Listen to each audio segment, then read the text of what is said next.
بسم اللہ الرحمن الرحیم۔ آج کا ہمارا ٹاپک ہے رمضان کا تیسرا اور آخری عشرہ۔ رمضان کے تیسرے اور آخری عشرے میں 3 بڑے اعمال کا اہتمام ناگزیر ہے: اعتکاف کا عمل، شب قدر کی تلاش اور صدقہ فطر کی ادائیگی۔ اعتکاف کا مطلب ہے ٹھہرنا، رکنا یا متوجہ ہونا۔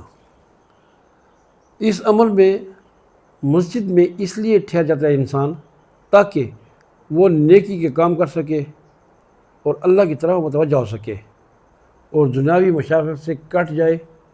اعتکاف کی 3 اقسام ہیں: اول منت ماننا یا نظر ماننا، اس کے لیے اعتکاف کرنا۔ دوم نفلی اعتکاف، اور سوم سنت موقدہ علی الکفایہ۔